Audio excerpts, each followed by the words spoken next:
Hi, my name is Funmbi. I'm from Nigeria, and I'm a software developer and a music producer.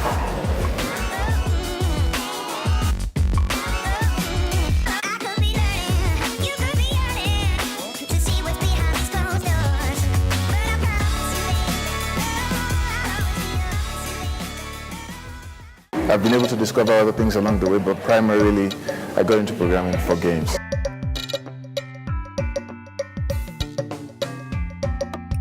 I think it's music, because in my family we're like musicians, almost everyone. I started playing drums at the age of 5.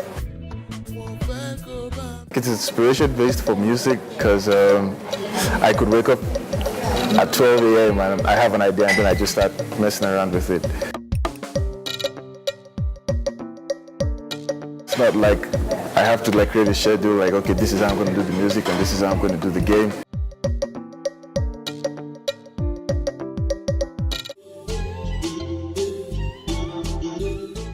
I write games to tell the story with it, because there's a way games tell a story that others can't. Like, you can have a game and then that's just an interactive experience, and then you can have a movie, but if you could also create games that actually contain the aspects of movies and games in that sense. So that's basically why I'm interested in games, to tell the story in a different manner.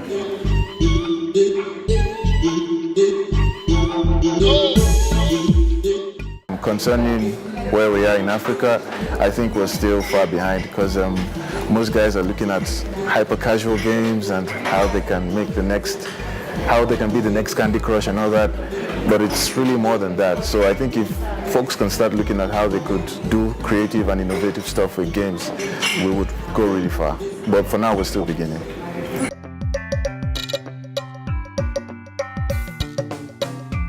That's highly dependent on us. What are we trying to do, basically? Are folks still trying to look at casual games?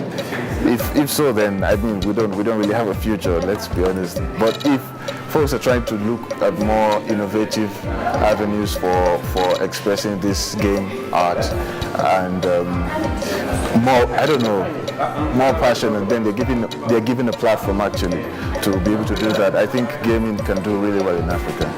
And I'm not saying you should start making a game and giving it an African name. That's really not what it's about for me. It's just more of you understanding that you can create AAA games that those guys create here in Africa.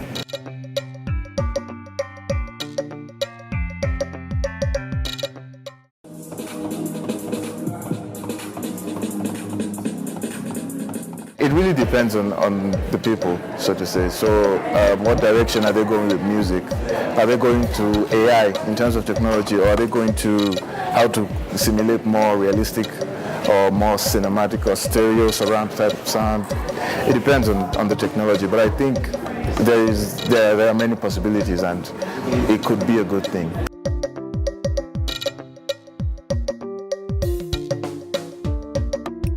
I'm not a fan of IBM Watson.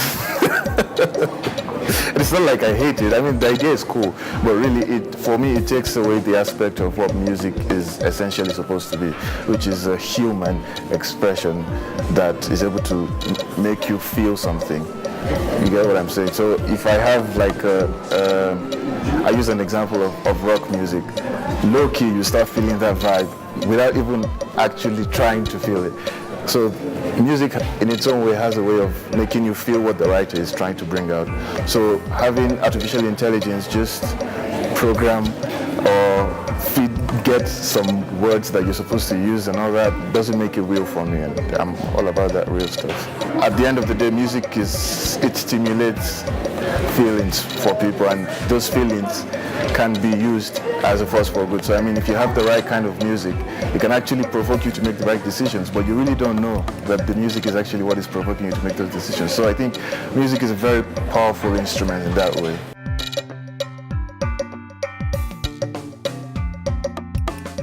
Innovation, for me, actually comes when there's limited resources more. So in a sense, that's a blessing, because the abundance or the availability of more resources, in a sense, makes you more lazy.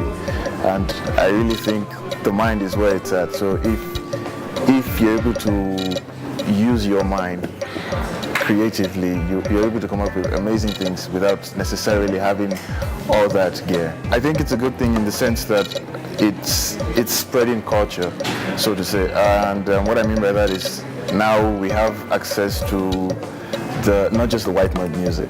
We have access to Kenyan music. We have access to Ugandan, South African, even the ones from up there. Even though I haven't heard any one of them.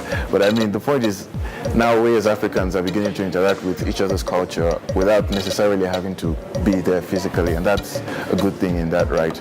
And also for availability of the content that artists actually create. So yeah, it's easier for me as an artist to be able to put my music out there and have folks easily access it. But I think in that regard, it's also bad because folks now don't think so much about what they put out there.